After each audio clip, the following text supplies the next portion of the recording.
right. So everything's in tune. Let's see. All right. Here we go.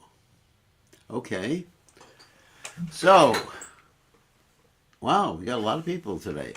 So, all right, so as I said, we're going to do it today. Today, of course, is Monday, Tuesday, Wednesday, Thursday, Friday, Saturday, and Sunday. And Sunday is Gaur Purnima. So, obviously, we're going to talk about Lord Chaitanya Mahaprabhu this week. So let's start by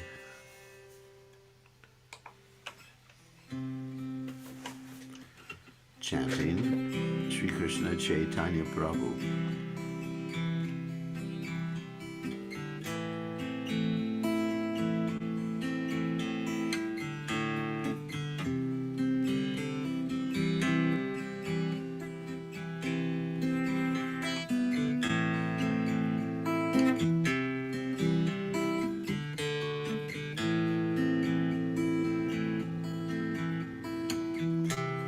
Shri Krishna Chaitanya Prabhu Daya Guru More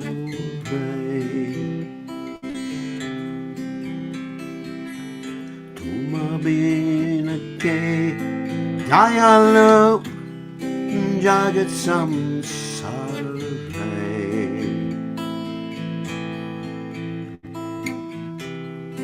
Patita Pavana Hetu Avagatara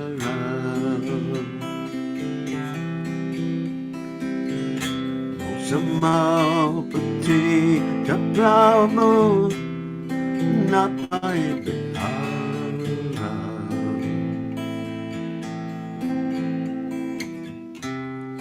Aha Prabhu Nityananda Premananda Sukhi Kripa Balakun Akoro Amipuru Mukhi Daya Kuro Sita Pati Advaita Gosai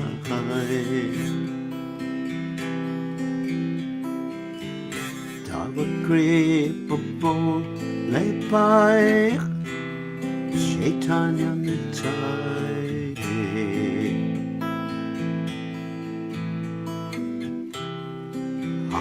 Sarup Sanatana Ruparaduna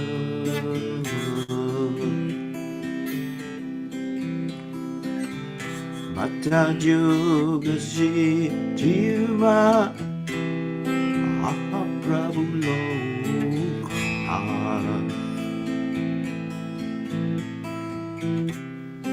Daya Guru Sri Acharya Srinivas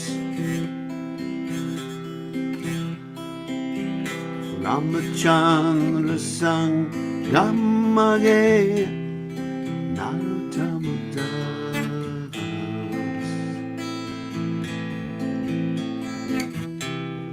Sri Krishna Chaitanya Prabhu Gaya Guru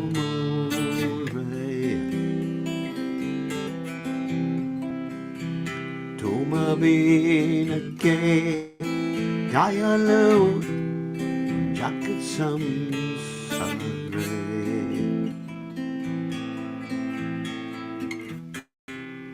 Hare Krishna Krishna Krishna Hare Hare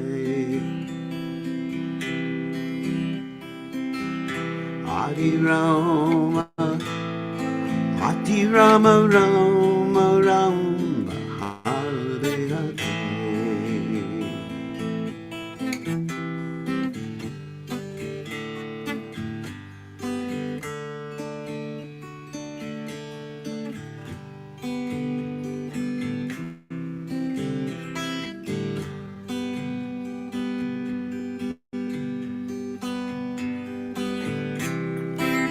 Krishna, Hare Krishna, Krishna Krishna, Hare Hare Rama, Hare Rama, Rama Rama Hare Hare, Hare Krishna, Hare Krishna, Krishna Krishna, Hare Hare, Rama Hare Rama Rama Rama, Hare Hare, Jaya Prabhupada, Prabhupada, Jaya Prabhupada, Jaya Prabhupada, Jai Om Vishnupad, Paramahansa Paravaticacharya, O Sutela Satashi Shimad, His Divine Grace, Abhaya Chalanada Bhaktivedanta Goswami, Srila Prabhupada Ki Jai, ISKCON Founder Acharya, Srila Prabhupada Ki Jai, Anantakoti, Vaishnava Vrinda Ki Jai, Namacharya, Srila Haridas Thakur Ki Jai, Pran Se Kaho Shri Krishna Chaitanya Prabhu Nityananda Shidwaita Gadadha Shivasati Gaur Bhakta Vrinda Ki Jai, Shri Shri Radha Krishna Gopi Gopinath Saya Mukunda, Radhakunda Giri Govardhan Ki Jai, Vrindavanam Ki Jai, Mathuranam Ki Jai, Jagannath Swami Ki Jai, Yamunamai Ki Jai, Shrimati Lassi Devi Ki Jai, Samveda Bhakta Vrinda Ki Jai, Gaur Premananda Hari Hari Bol. All glories the assembled devotees, all glories the assembled devotees, all glories the assembled devotees, all glories to Shri Guru and Gauranga, Srila Prabhupada Ki Jai. Nama Om Vishnu Padaya Krishna Prastaya Budle Srimati Bhaktivedanta Samariti Namaste Saraswati Devi Gauravani Pacharni Nivasesha Srinivadi Paschatya Dejatarni. The translation is as follows. My dear Lord, please be merciful to me, because who can be more merciful than your Lordship within these three worlds? Your incarnation is just to reclaim the conditioned fallen souls, but I assure you that you will not find a more fallen soul than me. Therefore, my claim is first. My dear Lord Nityananda, you are always joyful in spiritual bliss. Since you always appear very happy, I have come to you because I am most unhappy. If you kindly put your glance over me, I may also become happy. My dear Advaita Prabhu, husband of Sita, you are so kind. Please be kind to me. If you are kind to me, naturally, Lord Chaitanya and Nityananda will also be kind to me. I pray for the mercy of Swarup Damodar and the six Goswamis, namely, Shri Rupa Goswami, Shri Sanatan Goswami, Shri Bhatta Raghunath Goswami, Shri Gopal Bhatta Goswami, Shri Jiva Goswami, and Shri Raghunath Das Goswami, and Lokanath Prabhu. I, Narottam Das, pray to the merciful Srinivasacharya, and I always desire the company of Ramachandra. Ramachandra, of course, is Narottam Das Thakur's friend, not Lord Ramchandra in this particular case. So now we'll go on to the Chaitanya Bhagavat. So we'll take up from where we left off. So Om Gana Timiranda Shah Gananjana Shalakyat Chakshur Unmiritam Yena Tasmai Shikadave Namaha. I offer my respectful obeisances unto the lotus feet of my spiritual master, His Divine Grace, A.C. Bhaktivedanta Swami Prabhupada, who so kindly opened my eyes with the torchlight of knowledge while I was blinded in the darkness of ignorance. So we'll share the screen. And here we go. Where is that screen? Here it is.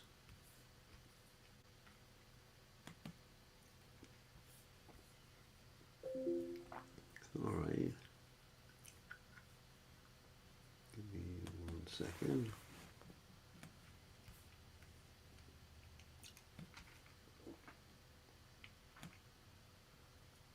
All right. So we are on text 104 in chapter 10 of the Madhya Lila of the Chaitanya Bhagavat. And this chapter is called Conclusion of the Lord's Mahaprakash Pastimes.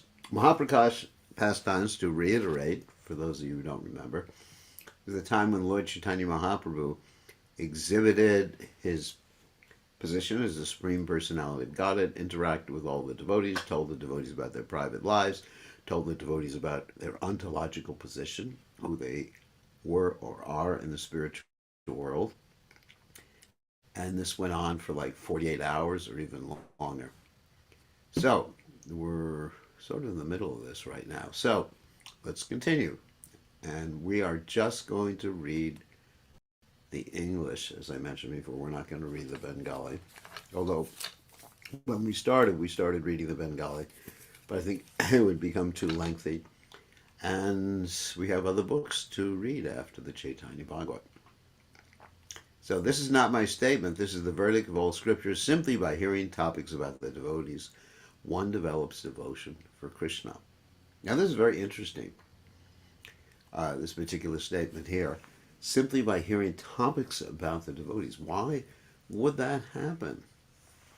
Well, first of all, the devotees are full of bhakti or devotion.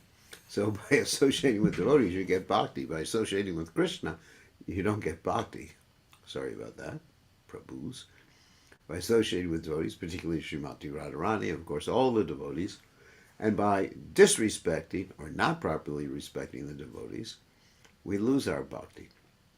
Okay, try to remember that.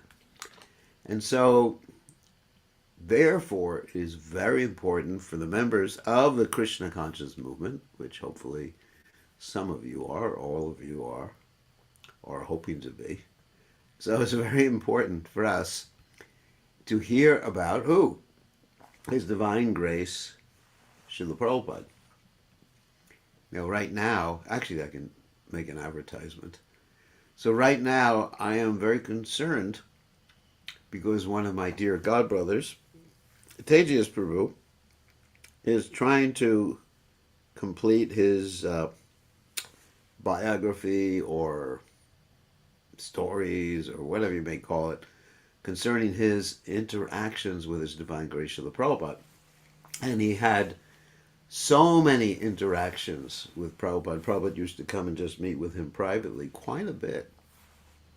I was talking to him today about this. He basically, he's a very humble devotee. I told him, you got Krishna's special mercy. Prabhupada really liked you. And he said, I have some doubts about that. But anyway, so he's in a condition right now, partially disabled, where he needs someone to be with him to help him complete his memoirs with Srila Prabhupada. Some of these stories are stories, memoirs, and intimate glimpses of Srila Prabhupada's pastimes that I have not heard before or read before, because he's allowed me to read some of his manuscripts. And so I think it would be a very valuable contribution to the Krishna conscious movement to facilitate his completion of his, what do they say, magnum opus, his great work. And unfortunately, he does need help, but not so much as a professional proofreader or professional editor, but he needs help just like someone to work with him on putting everything together. So anyway, I'm trying my best to try to find someone. It should be a male, obviously. And we put out word, and we'll see what Krishna wants. Anyway, so it's very important to hear about Srila Prabhupada. One of the things I emphasize when someone joins the Krishna conscious movement is that, practically speaking, before you read the Bhagavad Gita, you should read the Prabhupada Lilamrita. Because Lilamrita is the, someone asked if there are any qualifications. Yes, you have to be physically present. So, and educated. So the Lilamrita is the basically a manifestation of the person Bhagavat. Tejas is in New Talavan. So, anyway, anyone's interested, they can talk to me later about it. So, the the Prabhupada Lamrita and all the biographies written by Prabhupada's disciples are actually a manifestation, a personification of the philosophy of Krishna consciousness. So, by hearing about the devotees' activities, one can get a practical illustration of what Krishna means to say in the Bhagavad Gita. You know, Bhagavad Gita is very philosophical, obviously, and it's also very practical, but to actually see it in action is another thing. And that really cements the knowledge of the Bhagavad Gita in our hearts. Okay, next verse. All glories to the great devotee Haridas Thakur. By remembering Haridas, all one's sinful reactions are vanquished. Someone said, Haridas is like four-headed Brahma. Another person said he is the manifestation of Prahlad. Haridas is certainly an exalted devotee who enjoys his pastimes amongst the associates of Lord Chaitanya. Personalities like Lord Brahma and Lord Shiva constantly desire to associate with a devotee such as Haridas. The demigods desire the touch of Haridas, and Ganga awaits Haridas's bath in her waters. What to speak of his touch? Just by the sight of Haridas, all of one's bondage from time immemorial is cut to pieces. Wow. Just by the sight of Haridas. I remember going to Jagannath Puri and seeing Haridas Thakur Samadhi, and there's another place called the Siddha Bakul. Siddha Bakul is actually a tree under which Haridas Thakur chanted the holy names in Jagannath Puri. Of course, Haridas Thakur was not allowed to go into the temple of Lord Jagannath because he was born in a non-Hindu family. But still, because of devotion, Lord Jagannath, in the form of Chaitanya Mahaprabhu, would come to see him every day. And actually, Prabhupada said, and the devotees say, if you offer obeisances to the flag and the chakra on the top of the temple, you get the same benefit. As Prahlad was born in a demon family, and Hanuman was born in a monkey family, Haridas was born in a low-class family. As Haridas, Murari, and Sridhar cried, Lord Vishwambar smiled and ate betel nuts.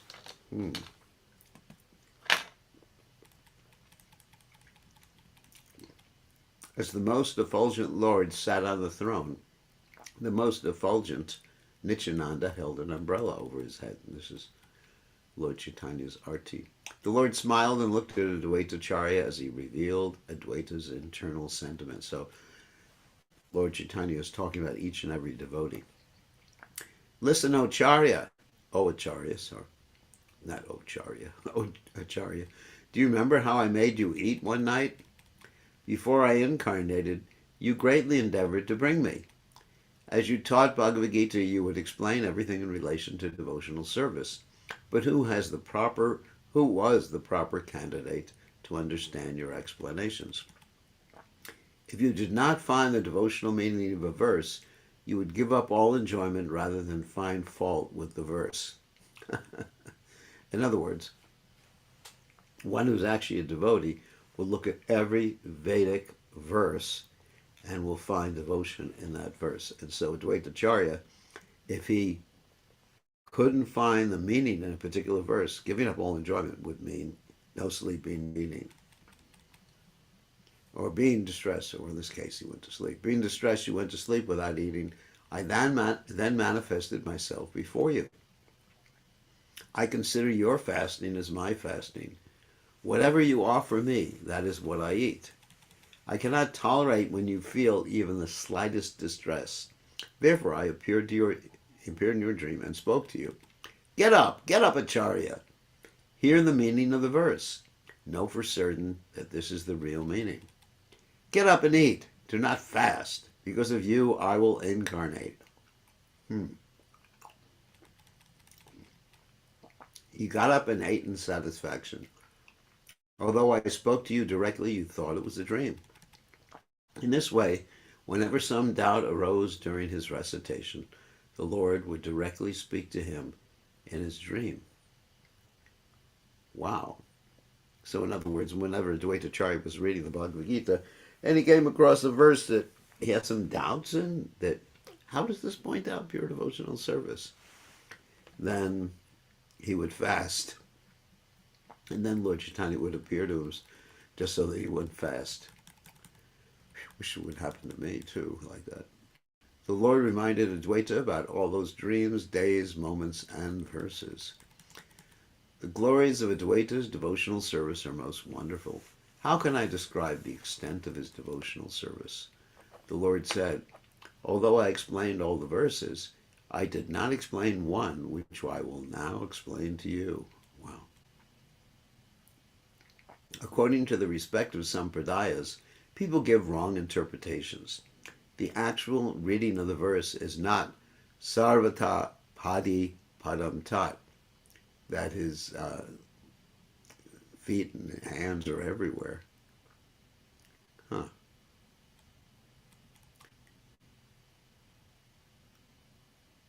Wait a second, let's see. Sarvata padi padam tat.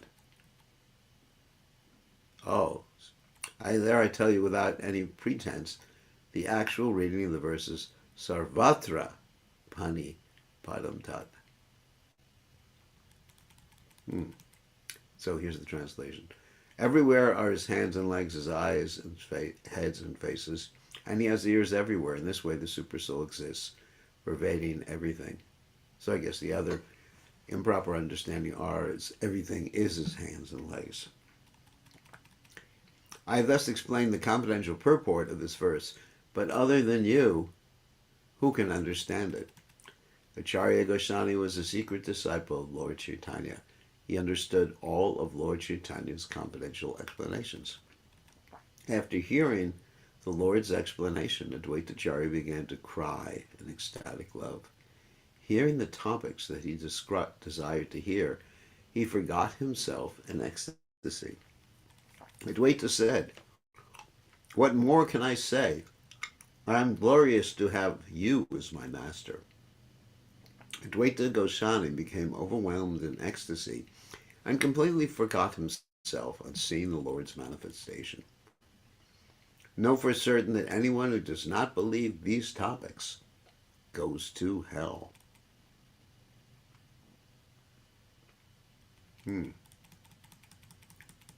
Wow. A Mahabhagavat can understand the explanations of Advaita, who was personally taught by Lord Chaitanya. As the Vedas have various opinions, the statements of Advaitacharya are very difficult to understand. Who can understand the statements of Advaita?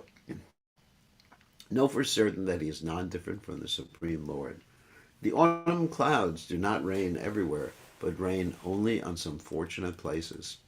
While describing Sri Krishna and Balaram's Braja pastimes that were performed during the rainy and autumn seasons in Sridham Vrindavana, Sri Shukadeva Goswami spoke as follows. In this way, Advaitacharya...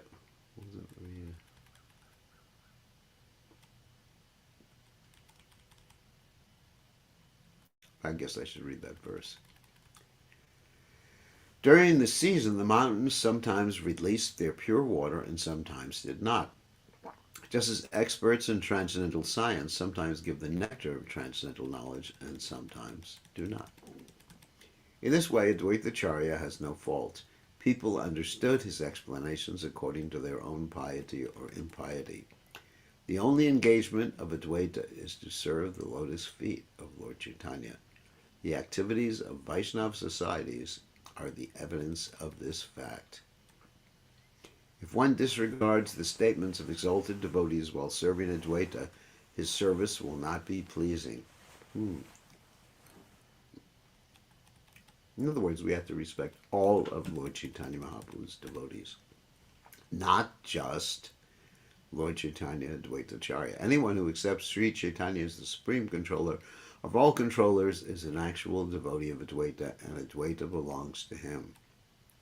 The inexhaustible service of Advaita is useless for one who does not accept Gaura Chandra is the Lord of all. In other words, if you're going to accept Lord Chaitanya, you have to accept the rest of the members of the Panchatattva and all of Lord Chaitanya Mahaprabhu's devotees holistically. Because if you don't, then you're an offender and you go to HE double L. The 10-headed Ravan worshipped Shiva with devotion and disrespected Ramachandra. As a result, his heads were severed from his body.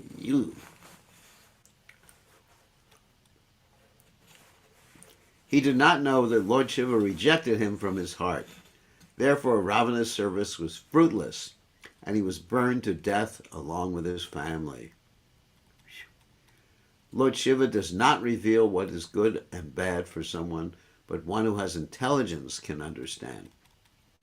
In this way, people blaspheme Lord Chaitanya while claiming to be devotees of Advaita, without understanding Advaita's heart.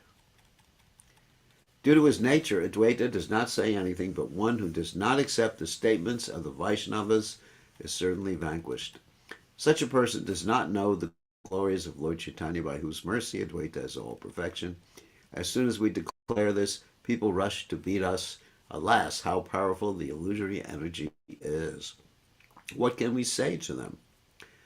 So we can understand implicitly by these descriptions that there were a lot of people who were so-called devotees of Advaita who disrespected Lord Chaitanya and Lord Nityananda at that time. Of course, we don't have that experience here. At least I have never had that experience. But when you hear about all these different, let's say, injunctions or cautions or even curses here or predictions, it indicates that something was going on in the society at that particular point. For example, when you have a particular law, that law indicates that previously, or even at the same time, people are breaking the law or have problems in following the law. Because if people did not have a tendency to break the law, there wouldn't be a need for laws or even specific laws. For example, if you have speed limits in the motorway or highway, the reason for that is that otherwise people would speed, go too fast for their own good. So this is what we can understand by hearing this. There were a lot of deviant Vaishnava sects at that particular time, as there are now, but we don't experience that much of them. But it's very important. So, this is interesting. So sometimes I get criticized, or sometimes even Prabhupada would get criticized for being so strong in dealing with people who had some issues with ISKCON or criticized him or were Mayavadis or something like that. But this is part of our sampradaya. Part of our sampradaya, part of being a follower of Lord Chaitanya Mahaprabhu is to be very, very strong about points, especially to protect people's devotion. And of course, a quintessential example of that sort of strength is Divine Grace Srila Bhakti Siddhanta Saraswati Thakur, who is known as the Nrsimha Guru. Nrsimha Guru means he acted like Lord Nrsimhadev when it was appropriate. And so, of course, that doesn't mean we should copy him and commit offenses in the name of being like Lord Nrsimhadev. However, we should understand that it's very important to be strong when we're dealing with any deviation, criticism, or even sahajism. I was talking about this the other day in class and elsewhere, that the sahajism means to take things cheaply. So how do you know that you are taking things cheaply or not taking things cheaply? In other words, how do you know you have the adhikar for a particular subject matter? Adhikar means a right. And those particular subject matters that I'm talking about specifically concern the intimate relationships between Krishna and the gopis, or even Krishna and the cowherd boys.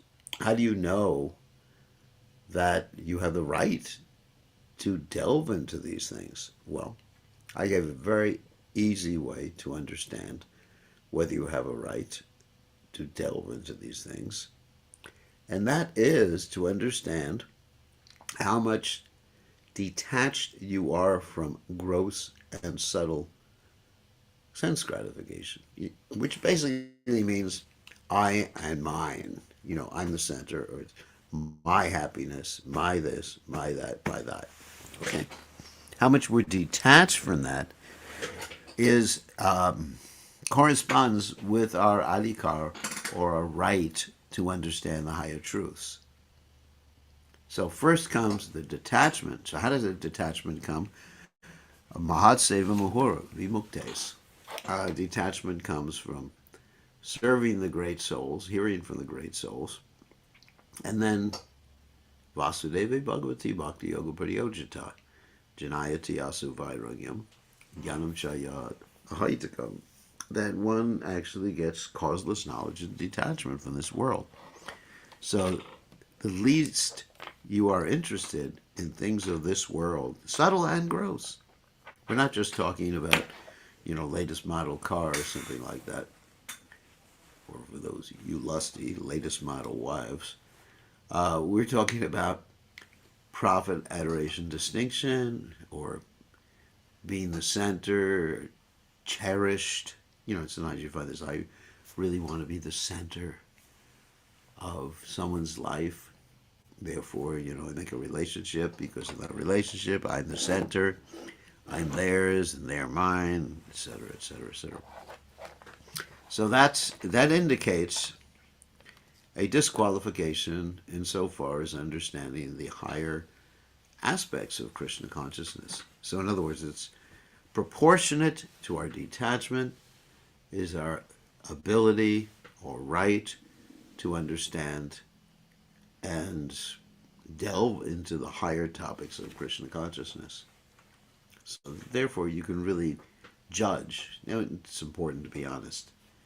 So anyway, therefore here you're finding all these like heavy statements about people who don't accept Lord Chaitanya, who only accept Advaitacharya, or don't accept Advaitacharya and only accept Lord Chaitanya, or only accept Lord Chaitanya and Lord Nityananda, or vice versa. And even the Chaitanya Charitamrita, you find statements like that. Krishnadas Kaviraj Goswami says, if one accepts just one of the two, that is Lord Chaitanya and Lord Nityananda, it's better they're just an atheist, rather than accepting what he calls the half-a-hen logic. Of course, that's in reference to the story about the chicken who laid the golden egg. So, therefore, we find all these cautions here. Whatever I have described so far is true. Anyone who does not believe these statements will be vanquished. So you really have a lot of these heavy, heavy injunctions here that almost appear to be like curses. And the reason for that is to protect the devotees. Not that, Haridas Thakur is interested in cursing people, or Chaitanya Mahaprabhu is interested in cursing people, or devotees are interested in cursing people. We're interested in protecting the devotees. So sometimes you really have to exaggerate to a certain extent in order to protect devotees. Because if you don't, then people won't take it so seriously. People just don't take it so seriously. So you have to have statements like, you don't do this, or you do this, or think this, or think that, you go into hell. So these statements are there to really strike some fear into people's hearts. And it's important. Bananvi savananamate, to be cautious. So heavy statements. Whatever glories you hear about the devotees are all due to their service to Lord Chaitanya. According to one's fortune, Nityananda and Mahaprabhu award mercy. Then one engages in devotional service with faith. Day and night, Lord Nityananda instructed everyone, "O brothers, say Gaura Chandra Prabhu is my master." Remembering the lotus feet of Lord Chaitanya, Dvaita Koshani constantly cried and forgot everything else. This is love. If you are not crying or feeling some sort of ecstasy upon remembering Lord Chaitanya Mahaprabhu, then something's wrong. Something's wrong. One's piety diminishes by speaking with someone who does not develop devotion for Lord Chaitanya even after seeing this. One who glorifies Advaita as the topmost Vaishnava is a real Vaishnava. He attains Krishna birth after birth. Such a person is most dear to Advaita. His fallen servants do not know this confidential fact. Lord Gaurasundar is the controller of everyone. This statement is very dear to Advaita. All these statements emanated from Advaita's own mouth, so one should never have any doubt in this regard. After explaining the actual purport of the Bhagavad Gita verse to Advaita, Vishwambar hid the door of devotional service. I think I need to read the purport to explain that. Since the so-called descendants of Sri Advaita and their followers have a perverted conception about Advaitacharya's actual identity, they cannot understand that he is conversant with the teachings of Sri Chaitanya. They fall from the platform of devotional service by taking shelter of Mayavad philosophy, and they preach that the non-devotional activities of karma and jnana are the purport of Bhagavad Gita. Sri Chaitanya Dev accepted Sri Advaita Prabhu as an intimate devotee and instructed him, but he closed the door of Krishna's devotional service to Advaita's so-called descendants and their fallen followers and drowned them in the well of Mayavad philosophy, thereby converting them into smartas so they could enjoy happiness and distress in the kingdom of fruit of activities. Even today, those persons who desire to be identified as descendants of Advaita have a strong inclination for fruitive activities of Mayavad philosophy. Therefore, it is to be understood that they are situated outside the closed door of the temple of the Lord's service rather than engaged in the path of devotional service. So, I'll unpack that a little bit. So, Advaitacharya had 6 sons, and 3 of the ones, there are 3 that are being referred to in this particular purport, who really took up the path of impersonal philosophy or some philosophical deviation. So Advaitacharya rejected them. He didn't consider them his real sons, but he had 3 sons who were actually good devotees, like headed up by Achyutananda. And Achyutananda, his son, was a great, pure devotee, a manifestation of Advaitacharya. So I'm sure that some of the descendants are Krishna conscious, but here Srila Bhaktisiddhanta Saraswati Thakur indicates that in general the descendants of Advaitacharya, and also in Shantipur there's been a surfeit, that means a lack of devotional service, the understanding of devotional service. Actually, it was Srila Bhaktisiddhanta Saraswati Thakur that firmly established the proper understanding of devotional service, and those in his line. Lord Vishwamba raised his arms and said, "Everyone look at me and ask for any benediction you desire." Okay. Hearing the Lord's words, everyone became jubilant and asked for a benediction according to their desire. Advaita said, "O Lord, my desire is that you bestow mercy on the foolish, wretched, and fallen persons." So this sounds like Prahlad Maharaja's prayer. Someone said, "My father does not allow me to come. Please give me the benediction that his heart may change." According to their attachment, various devotees requested benedictions for their disciples, son, wife, or servant. Someone said, "May I develop devotion for my spiritual master?" In this way, they all requested benedictions according to their reasoning. If Lord Chaitanya asked me, I would have a whole list for all my disciples. Whew. I'd go on for the whole 48 hours. Lord Vishwambar, who makes the words of his devotees true, smiled as he gave benedictions to everyone. Mukunda was sitting behind a curtain. He had no power to come before the Lord. An interesting story. Mukunda was a great devotee and dear to everyone. He was well conversant with the background of everyone. The Lord would always listen to whatever he would chant. No one could understand why he was being punished. The Lord did not call him, so he could not come. Everyone felt distress on seeing this. Shiva said, O Lord of the universe, please listen. How has Mukunda offended you? Mukunda is dear to you, and he is the life of us all. Whose heart does not melt on hearing Mukunda sing? He is attached to devotional service and is always careful. Yet without seeing any fault in him, you dishonor him. If he has actually committed an offense, then punish him. But why should you neglect your servant? He cannot come before you unless you call him. Therefore, O Lord, please call him so that he can see you. The Lord replied, do not speak such words again. Do not ever speak to me on that fellow's behalf. Oh my God. You know, when you really don't like someone, you don't use their name. If you say that person's or fellows is like a third person, you wouldn't say, or nowadays, of course, what do you say now? Use the word they.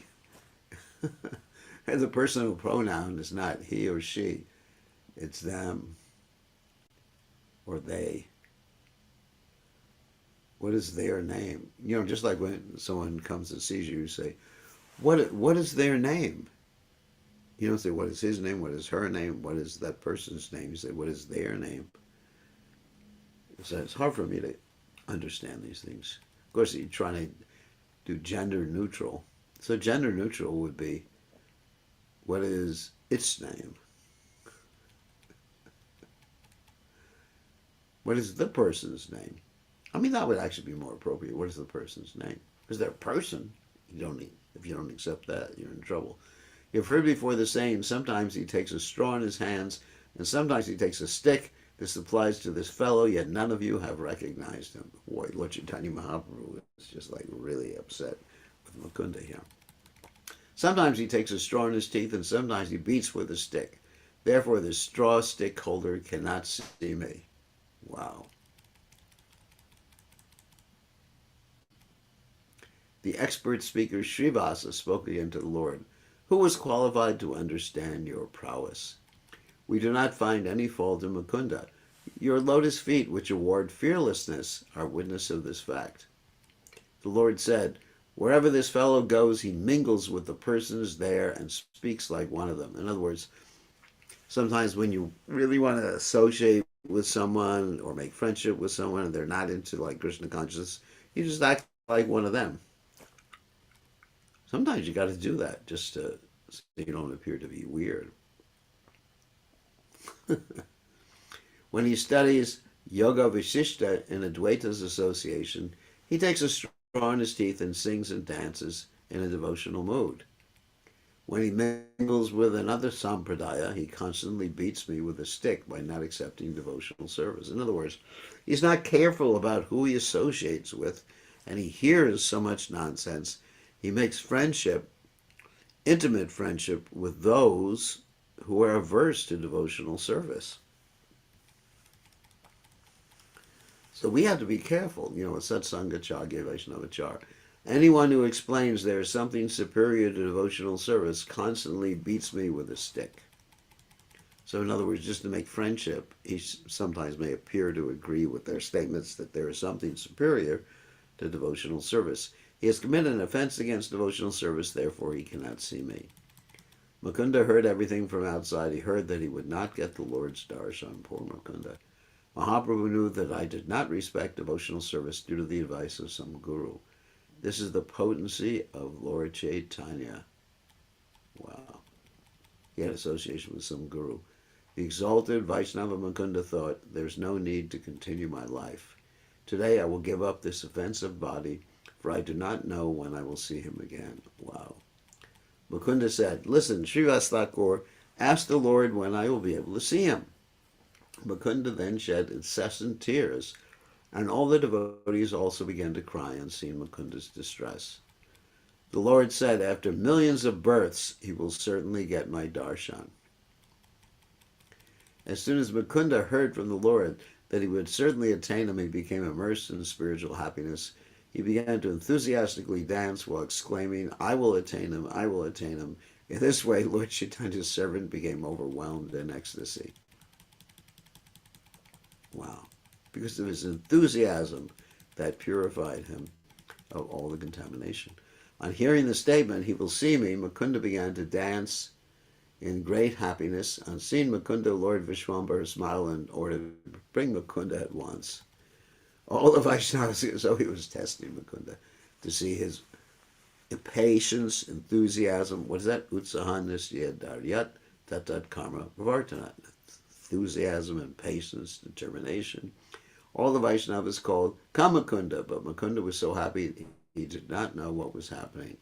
The Lord said, O Mukunda, you are freed from your offenses. Come see me and take my mercy. By the order of the Lord, all the devotees brought Mukunda, who fell to the ground on seeing the Lord. The Lord said, get up, my dear Mukunda.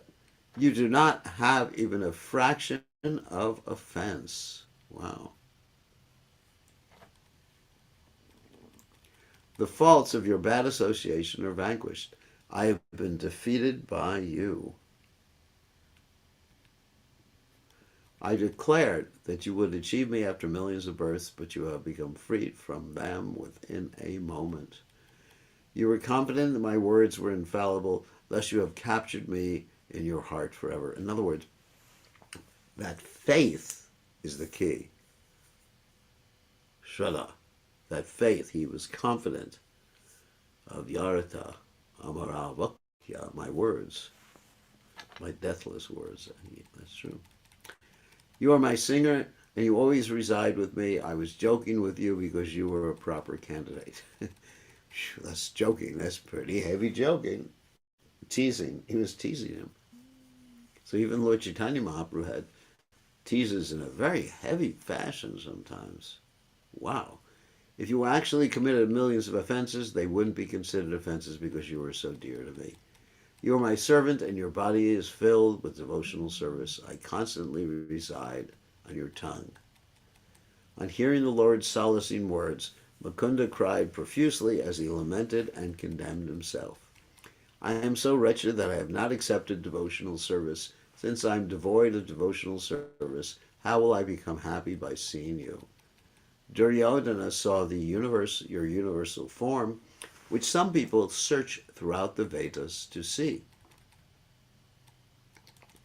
Yet even after seeing the universal form of the Lord, Duryodhana, along with his family, were all killed. He did not obtain any happiness because he was devoid of devotional service. I am so wretched that I have not accepted devotional service. Since I am devoid of devotional service, how will I achieve love of God by seeing you? When you went to kidnap Rukmini, all the kings saw you riding on the back of Garuda. During the Abhishek named Raja Rajeshwara, all the kings saw your effulgent form. In the city of Vidarbha, you manifested your form that personalities like Lord Brahma desire to see. In spite of seeing your form, all those kings were killed. They could not achieve any happiness because they were devoid of devotional service. In your boar form, as the personification of sacrifice, you once entered into the water and held the vast earth on your tusks. The demigods desired to see that form of yours. Although Hiranyakashipu saw that wonderful form, he did not receive any happiness because he was devoid. Although Hiranyaksha saw that wonderful form, he did not receive any happiness because he was devoid of devotional service. His brother, Hiranyakashipu, also saw a wonderful and most confidential manifestation of the Lord, who resides in the heart of Sri Kamala Lakshmi. This wonderful form is renowned in the three worlds as Nrsingadeva. Yet even after seeing that form, Hiranyakashipu was killed because he was devoid of devotional service. I did not care for such devotional service, yet my head did not fall off. This is indeed astonishing. How were Kubja, the wives of the sacrificial brahmanas, the women of Mathura, and the florists all able to see your form? They were able to see you simply due to their devotional service, yet Kamsa was destroyed at the same place in spite of seeing your opulence. So it depends on one's attitude of devotion or envy. I disrespected your glorious devotional service with my mouth. It is your mercy that I am still alive. The most powerful Sri Anantadeva effortlessly holds innumerable universes by the influence of this devotional service. He is so intoxicated by chanting your glories that he does not even notice that the universes that are resting like a drop on one of his notice the universe that are resting like a drop on one of his thousands of hoods. Ananta is independently maintains everyone. This is possible by the influence of his devotional service. I am so sinful that I did not accept such devotional service. Therefore, I will not achieve the goal of life, even after unlimited births. Okay, so we're going to end now. See if people have questions. Hold on a second. We're stopping the sharing.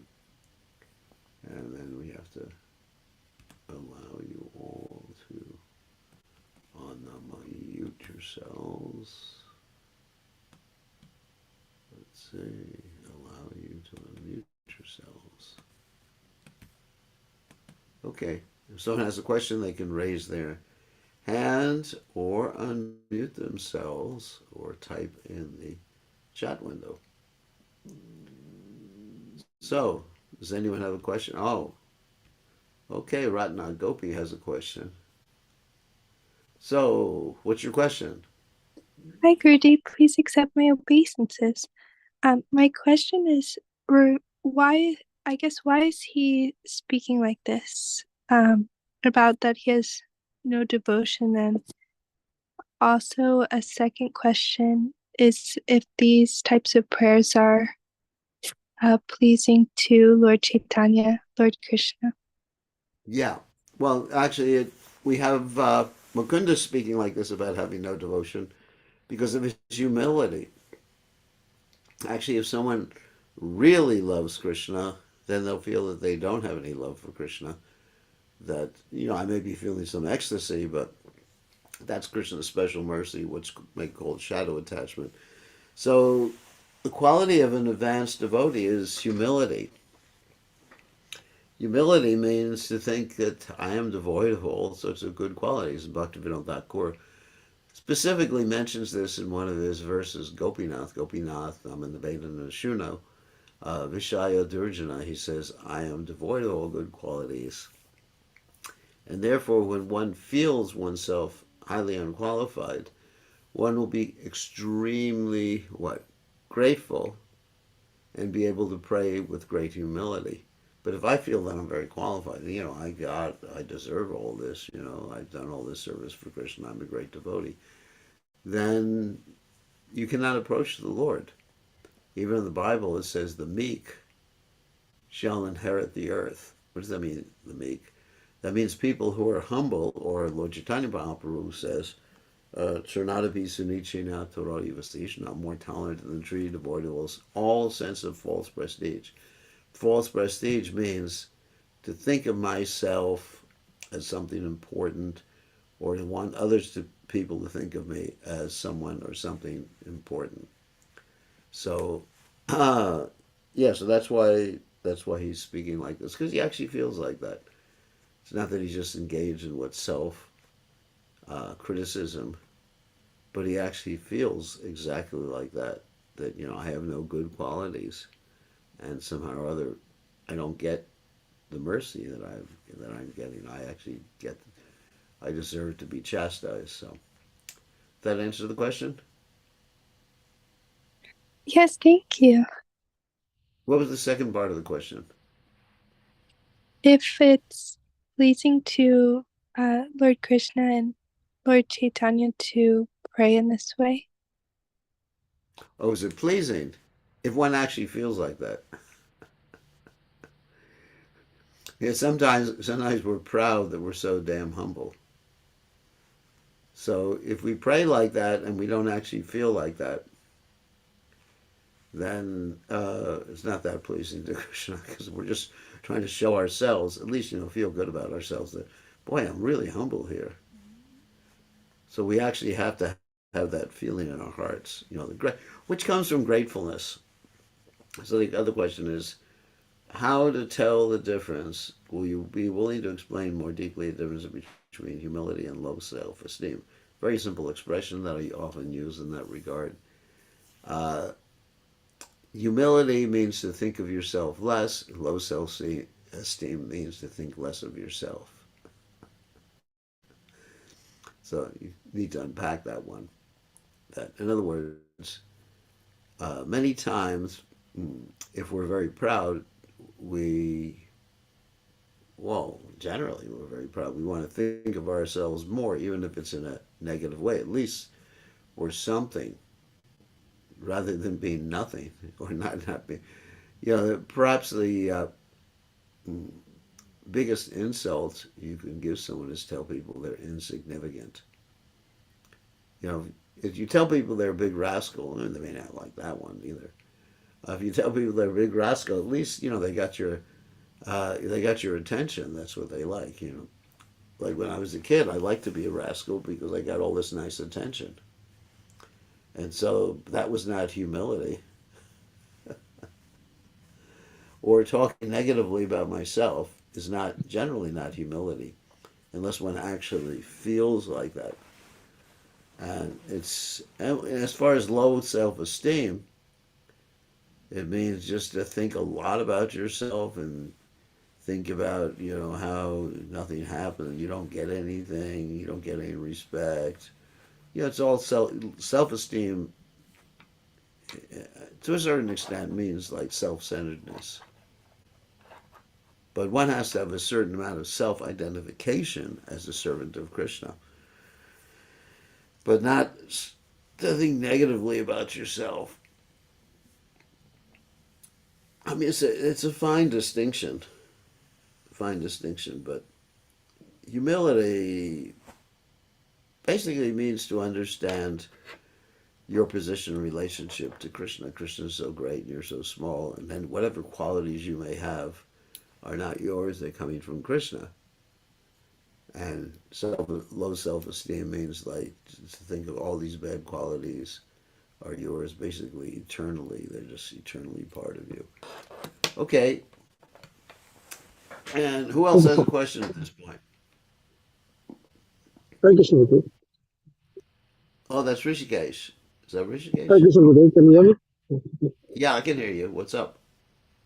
Thank you, the Professor Just a quick question. Regarding your statement that you need to be completely free from detachment before you are even authorized to or the adhikar to hear about the intimate pastimes of Krishna.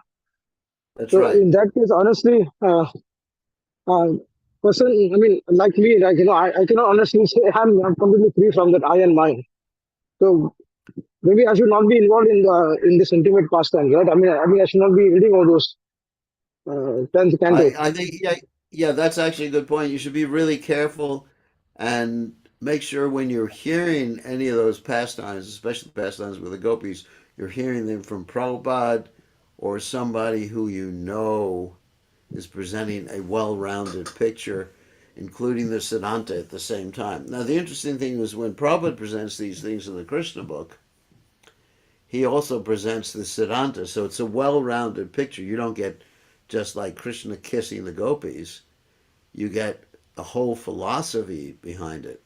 The tattva, the ras, uh, the bhav. Of course, ras. The ras is actually all the bhavs put together. Rasa samagare.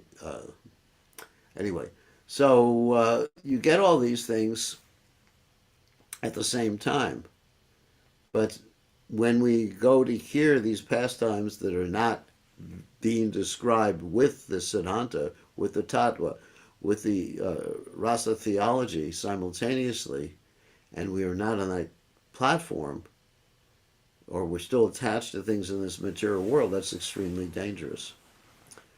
But when it's packaged, this is an interesting point. Yeah, thank you for bringing up that point.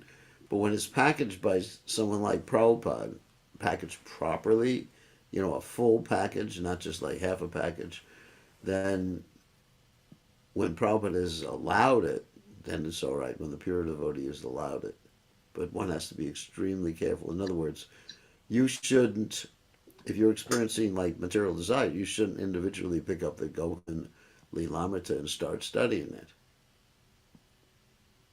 Yes. You know, Thank you, Gurudev. if Prabhupada is taking a quote out of it, then it's all right. Okay, one other quick question from Abhay Chaitanya. Hare Krishna, Gurudev, please accept my obeisances. So my blessings. Good to hear from you. Thank you, Gurudev. Gurudev, in Mukunda's prayer, we see that he's saying how Duryodhan, even after he saw Krishna's universal form, he did not change. You know, he didn't get That's right. devotion because he was devoid of devotion. But Right. so just to understand similarly, just to understand, the wife of the Brahmanas, who because I'm understanding that Duryodhan was surrounded by his association wasn't good and therefore he didn't receive devotion. But the wife of the Brahmanas, how did they then receive such elevated devotion when their husbands were ritualistic Brahmanas? That's described in the 10th canto of the Bhagavatam, that they would regularly hear about Krishna's pastimes from the other residents of Vrindavan. It's not that they only associated with their husbands, but they associated with, with gopis and some of the other residents of Vrindavan and had their association. Okay? So they were still getting that association with the gopis. Yes. Okay. Okay. Okay. All right. Understand. Thank you so much, Gurudev. Okay, see you soon. Okay, we See you have soon. to end now. All glories to His Divine Grace. Srila Prabhupada.